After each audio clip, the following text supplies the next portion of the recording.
7h36, la matinale d'Europe 1 avec Mathieu Béliard. Et c'est une des nouveautés de cette rentrée sur Europe 1, un nouveau rendez-vous avec Fanny Agostini. Bonjour Fanny.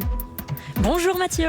On vous connaît Fanny pour des années de météo chez nos camarades de BFM TV, pour la présentation de Thalassa aussi. Puis aujourd'hui, on suit en fait tous les jours votre reconversion. Vous vous êtes installé à Boisset. Boisset, c'est en Haute-Loire, dans une ferme.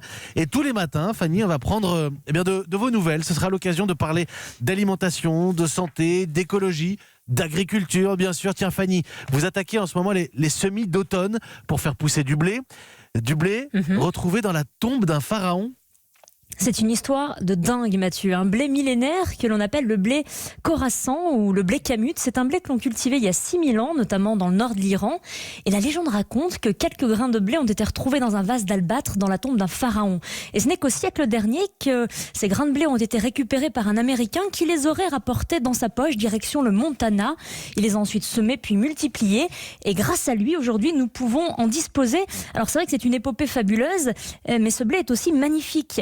Il a des grains 3 fois plus gros que la moyenne et nutritivement parlant, il contient 20 à 40% de plus de protéines que le blé tendre.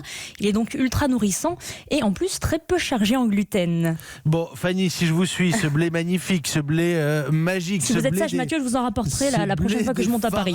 Vous en avez à Boisset ? J'en ai à Boisset, j'en ai dans ma poche, j'en ai pour vous en donner et pour en distribuer un peu partout parce que c'est ce qu'on fait ici, nous, à la campagne. On s'échange les graines. C'est un vrai trésor, cette graine de blé Kamut.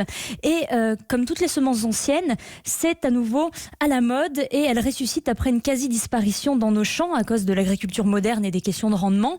Mais plus de rendement ne veut pas dire plus résistant ni plus nourrissant.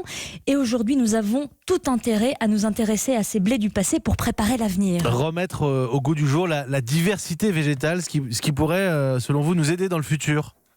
Plus nous cultiverons ces plantes, que ce soit le blé ou autre chose, des plantes diversifiées, plus nous serons armés et en bonne santé. Que planter aujourd'hui qui résistera demain ? C'est la vraie question. C'est une question de sécurité alimentaire mondiale. Le changement climatique, on le sait, menace la productivité, notamment parce que les sécheresses sont en train d'augmenter. Et nous avons de la chance, nous avons encore de fabuleuses variétés anciennes qui demandent peu d'eau, sont plus résistantes aux maladies, plus nourrissantes et plus adaptées que les variétés contemporaines. Et la bonne nouvelle, c'est que chacun peut participer en se procurant des graines, par exemple comme moi sur les plateformes comme Graines de Troc ou des associations telles que Cocopelli. Et on se demande souvent, c'est vrai Mathieu, qu'est-ce qu'on peut faire face aux enjeux écologiques ? Eh bien, semer et planter quand on en a la possibilité, c'est aussi un geste qui compte. Je veux le blé des pharaons, le blé de Toutankhamon. Merci beaucoup Fanny Agostini. Rendez-vous à la ferme tous les matins sur Europe 1.